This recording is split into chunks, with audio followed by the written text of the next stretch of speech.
마태복음 1장 말씀은 예수님의 족보로 시작을 합니다. 아브라함과 다윗의 자손 예수 그리스도의 계보다.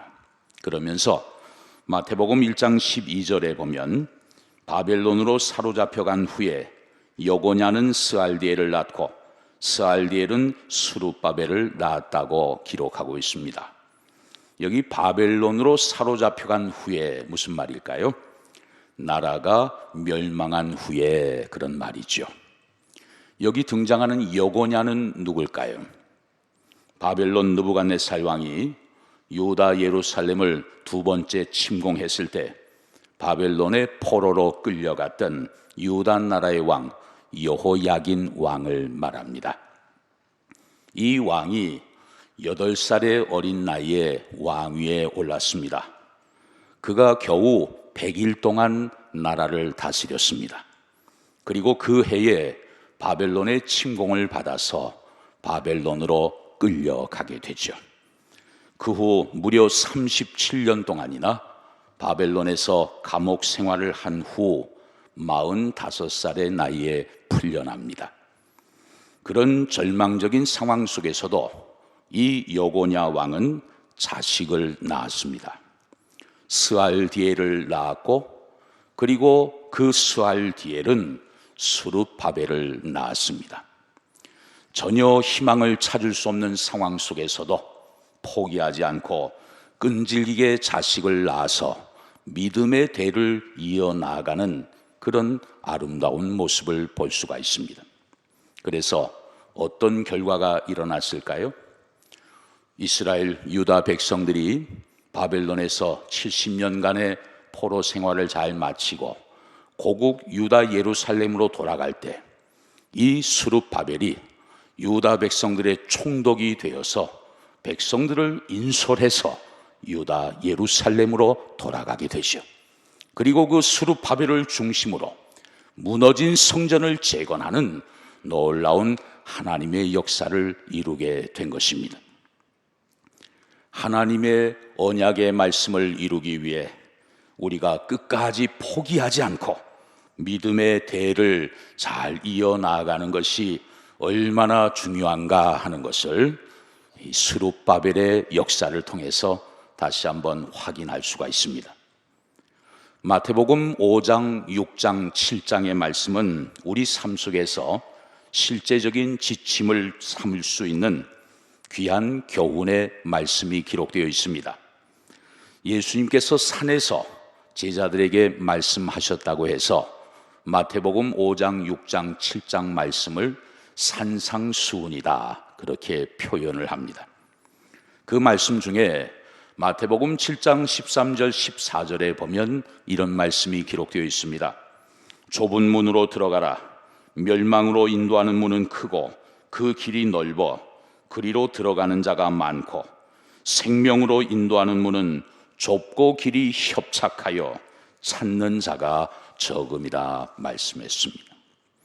멸망으로 가는 문은 크고 그 길은 넓어서 그쪽으로 모이는 사람들이 많습니다.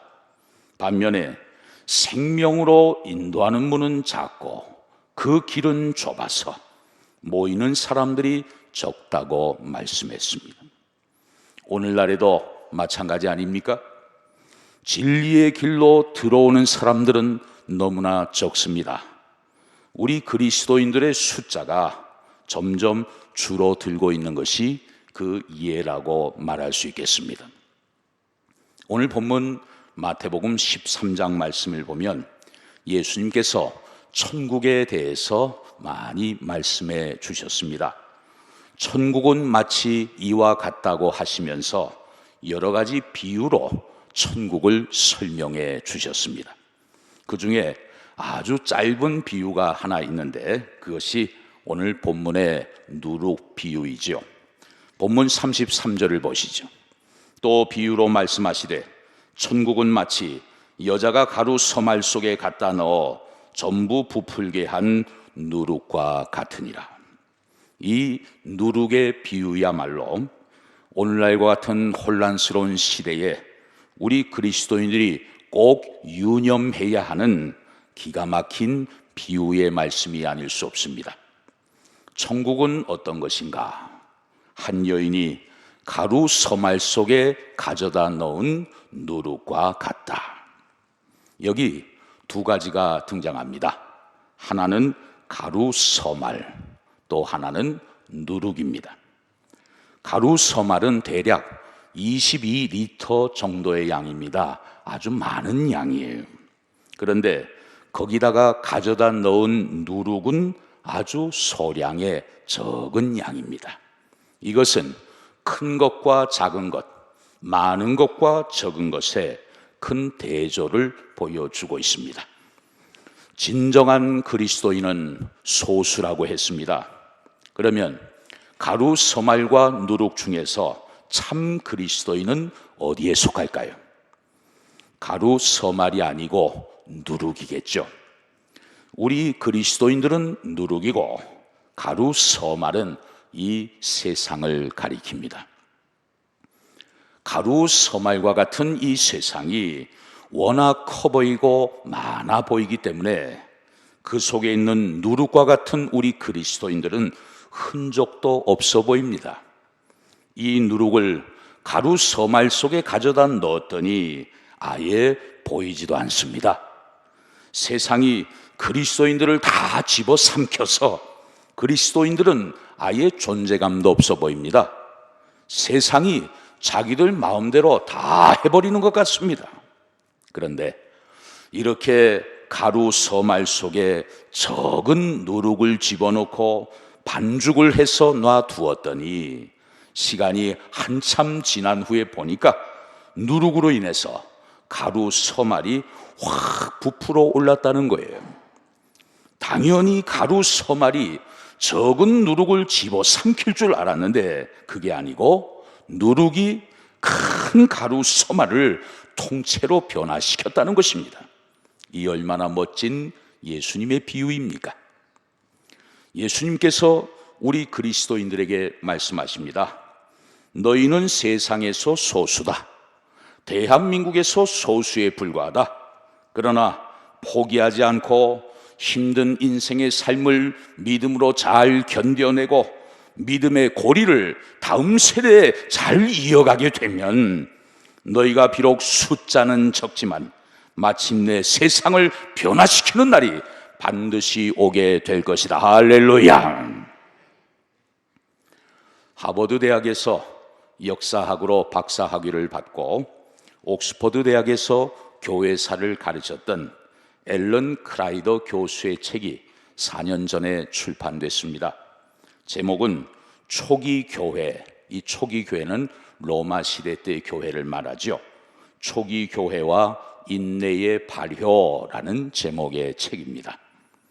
이분이 1세기, 2세기, 3세기에 고대 교부들의 문헌을 자세히 연구했습니다. 당시 지중해를 중심으로 하는 로마 제국의 인구는 약 5천만 명이 조금 넘었습니다. 지금 대한민국의 인구만큼 있었습니다. 그런데 예수님은 겨우 12명의 제자를 데리고 있었습니다. 당시 로마 제국 안에서 기독교인의 숫자는 너무나 소수였어요.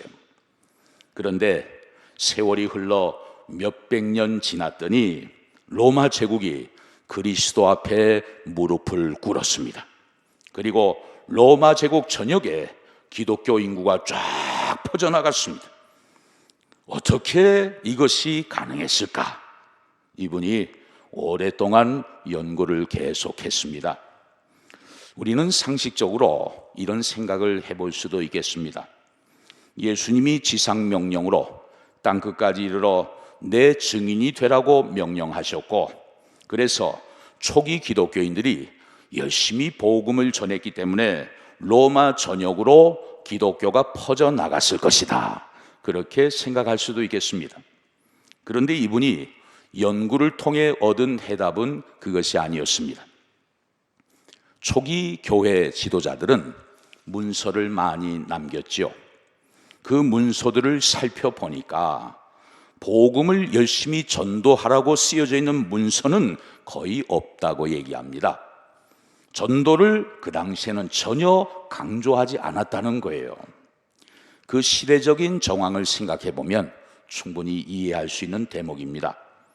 지금 대한민국에서는 자유롭게 예수 믿으라고 누구에게나 복음을 전할 수 있습니다. 그런데도 복음을 잘 받아들이지 않고 전도지를 휴지통에 막 버리는 그런 세상이죠. 로마 시대는 어떤 시대입니까? 예수님을 믿는다고 하면 원형 경기장으로 끌려가는 시대입니다. 사자들의 밥이 되는 시대예요. 예수 믿읍시다, 이 말은 당신 나와 함께 죽읍시다, 그런 뜻입니다. 상대방이 이런 전도를 받아들일 수 있겠습니까? 그 시기에 전도한다는 것은 너무나 어려운 일이었어요. 지도자들이 성도들에게 전도하라는 말을 하지 않은 것이 어떤 면에서는 충분히 이해가 됩니다. 그러면 당시 그리스도인들에게 가장 많이 강조한 것은 무엇이었을까요? 이분이 발견한 것은 인내라는 단어를 찾아냈습니다. 당시 교회 지도자들은 성도들에게 이렇게 권면했습니다. 여러분 힘들지요? 견디기가 너무 어렵지요? 그래도 우리는 참고 인내해야 합니다. 절대로 믿음을 버려서는 안 됩니다. 끝까지 참고 견뎌내고 인내해야 합니다. 이런 이야기를 수도 없이 반복했다는 거예요. 여러분, 인내는 누가 하는 겁니까? 힘 있는 사람이 인내할까요? 힘 없는 사람이 인내할까요? 당연히 힘 없는 사람이 인내하겠죠. 핍박하는 다수가 인내할까요? 핍박을 받는 소수가 인내할까요? 당연히 핍박받는 소수가 인내하는 것 아닙니까? 그렇다면 우리 한국 사회에서 누가 인내해야 합니까? 소수인 우리 그리스도인들이 인내해야 하는 것이죠. 오늘날 우리 그리스도인들은 무엇보다도 인내를 배워야 합니다. 세상 사람들이 우리를 보면서 터무니없는 말로 욕을 하고 조롱을 해도 막 화를 내면서 따질 게 아니고 우리는 끝까지 인내해야 합니다. 과거에 우리 선배님들은 다른 사람들이 때리면 맞고 잡아가면 끌려가고 죽이면 죽임당하고 그런 정신으로 믿음을 지켰습니다. 끝까지 인내하면서 말이죠. 그런데 이분이 책 제목을 초기 교회와 인내 이렇게 끝내지 않고 초기 교회와 인내의 발효라고 지었어요. 여기에 굉장한 의미가 담겨 있습니다. 발효는 어떤 것입니까? 적은 누룩이 화학적인 변화를 통해서 가루 서말을 부풀어 오르게 하듯이 발효는 변화시키는 것입니다. 변화를 의미하는 거예요. 이 발효에 대해서 앨런 크라이더 교수는 이렇게 설명합니다.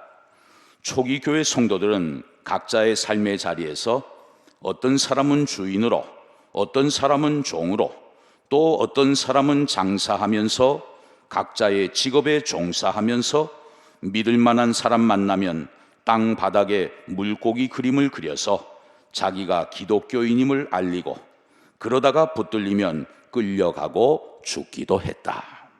이 물고기 그림을 그린다는 것은 믿을 만한 사람이 보이면은 물고기 그림을 그려서 자기가 그리스도인이라는 걸 드러내고 함께 신앙을 나누는 거죠. 물고기 그림이 나타내는 상징이 뭐예요? 예수는 하나님의 아들이요 구원자시다. 이것을 압축해서 표현한 그림이 물고기 그림인데 그것을 서로 나누면서 함께 위로를 받았다는 거예요.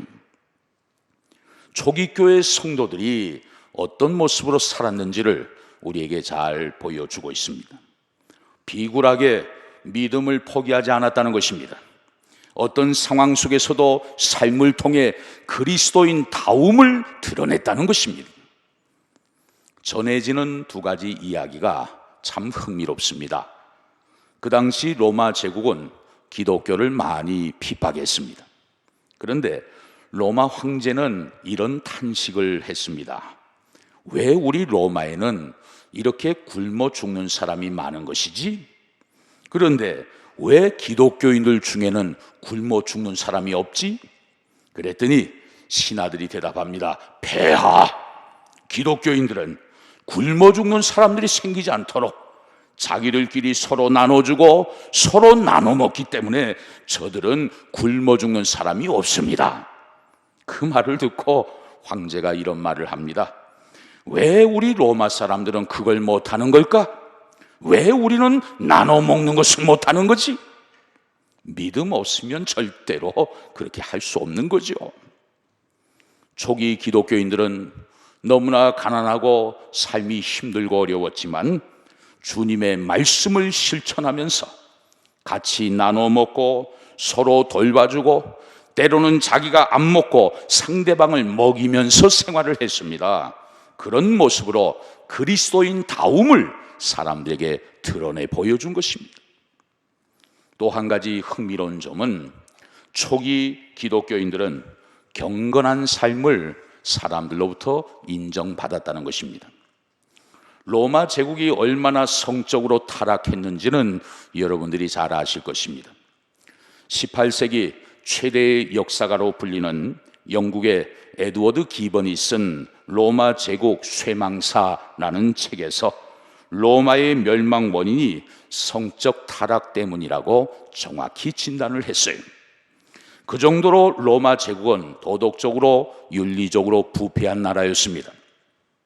그런데 참 재미있는 사실은 그리스도인들을 핍박하던 로마의 귀족들도 자기 며느리를 맞을 때는 기독교인 가정에서 데려오기를 원했다는 거예요. 이게 무슨 뜻일까요? 기독교인들은 항상 거룩하고 정결한 삶을 추구했고 비록 신앙 때문에 많은 핍박을 받았지만 인내하면서 성결한 삶으로 기독교인다움을 드러냈다는 것입니다. 그러면서 모든 핍박과 환난을 끝까지 견뎌냈던 것입니다. 당신들이 아무리 우리를 핍박해도 우리는 그리스도인입니다. 우리는 말씀대로 사는 사람들입니다. 예수님이 가르쳐 주신 대로 말씀을 실천하면서 살 겁니다. 그렇게 시간이 흘렀더니 예수 믿으세요, 예수 믿으세요 하지 않았는데도 오히려 핍박하던 사람들이 이야, 저 친구들 속에는 뭔가가 있구나. 그리스도인들을 인정하면서 한 명씩 한 명씩 예수를 믿게 되었습니다. 그리고 그들을 통해서 로마 제국 전역으로 기독교 복음이 쫙 퍼져 나아갔던 것입니다. 우리는 여기에서 중요한 교훈을 하나 발견하게 됩니다. 오늘날 우리 그리스도인들이 세상에서 소수로 내몰리고 있습니다. 그러나 당황하지 않고 우리 각자의 삶의 자리에서 더욱 믿음을 지키고 그리스도인다운 성결함을 유지하고 오히려 주변 사람들을 사랑으로 잘 섬기고 회사 업무도 더 성실하게 감당을 하고 다른 사람들이 잘 되도록 더 많이 축복해주고 친절하게 사랑을 베풀어주고 그리스도인답게 말씀을 실천하면서 살아가면 욕하던 사람들이 비난하던 사람들이 변화되어 주님께로 돌아오게 될 줄로 믿습니다. 과거처럼 무슨 공설 운동장에서 수만 명을 모아놓고 전도 집회를 하지 못할 수도 있어요.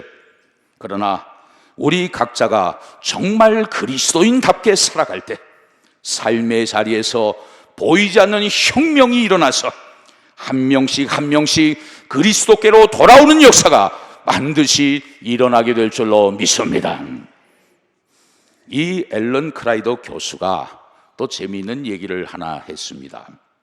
요즘 교회에는 안내위원들이 있죠. 우리 교회에도 빨간색 유니폼을 입고 성도들을 맞이하고 있습니다.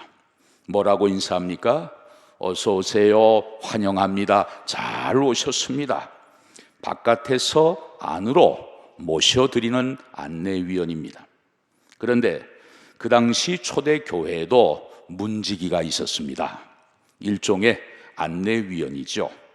그때 안내위원은 지금의 안내위원과 역할이 정반대입니다. 지금은 바깥에 있는 사람들을 들어오세요, 어서 오세요, 안으로 모셔드리는 안내위원입니다. 반면에 그 당시의 안내위원은 못 들어오게 막는 안내위원이에요. 당신은 진짜 그리스도인도 아닌데 왜 여기 들어오려고 합니까? 어서 나가세요. 그때는 예배 자리에 회개하고 세례받고 변화된 진짜 그리스도인만 들어오겠습니다. 그리고 문을 걸어 잠궜습니다. 그 안에서 성만찬을 나누고 예수님을 위해 생명을 내놓기로 다짐을 하고 아무리 어려워도 기독교인답게 살기로 결단을 하고 그리고 삶의 자리로 흩어져 나아갔던 것입니다. 가짜들이 들어와서 자리만 채우는 거 그때는 원하지도 않았고 오히려 형식적인 신앙의 모습을 철저히 경계했다는 것입니다.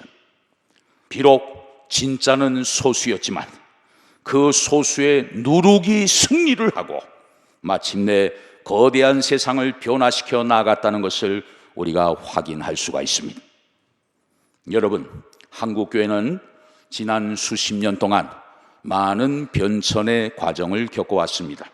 특별히 코로나 시대를 지나면서 지금 한국교회는 굉장히 어려운 상황에 놓여져 있습니다. 그런데 주님께서 오늘 우리에게 말씀하십니다.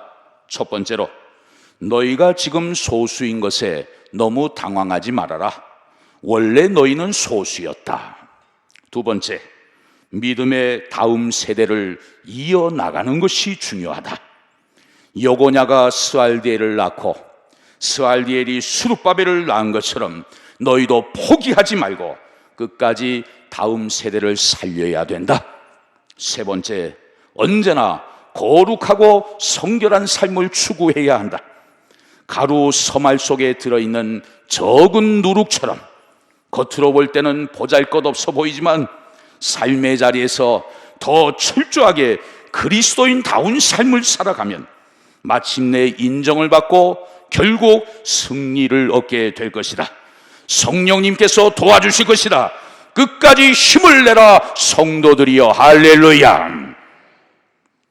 사랑하는 성도 여러분, 이제는 친구 따라 강남 가는 것처럼 아무 생각 없이 교회를 출입하면 안 되는 시대입니다. 이제는 정말 형식적인 신앙생활을 다 청산해야 될 시대입니다. 어금니를 꽉 깨물어 물고 정말 비장한 마음으로 끝까지 주님을 따르겠다는 결연한 의지를 가져야 합니다. 정신을 바짝 차리고 뜨겁게 기도하고 말씀대로 살려고 노력하면서 더 겸손한 모습으로 세상 앞에 나아가야 합니다. 우리에게는 영원히 멸망하지 않는 영생을 얻는 복을 하나님께서 미리 우리에게 주셨습니다. 그러므로 우리는 어떤 상황 속에서도 두려워할 필요가 없습니다. 그리스도인으로 살아가다가 설령 오늘 내가 죽는 한이 있더라도 나는 이미 영원한 생명과 천국을 선물로 얻었기 때문에 그래서 오늘도 더 당당하게 믿음의 길을 걸어갈 수 있는 것입니다. 사순절 복된 절기를 지내면서 여러분의 신앙과 삶이 하나님 앞에서 더 아름답고 견실하게 변화되어 갈 수 있기를 바랍니다. 날마다 성령님의 은혜와 도우심을 더욱 간구하면서 가정과 삶의 자리에서 누룩의 사명을 잘 감당함으로 말미암아 주변 사람들에게 선한 영향력을 미치고 속해 있는 공동체를 새롭게 변화시킬 수 있는 진실한 믿음의 사람들, 행복한 저와 여러분들이 다 되실 수 있기를 주의 이름으로 축원합니다.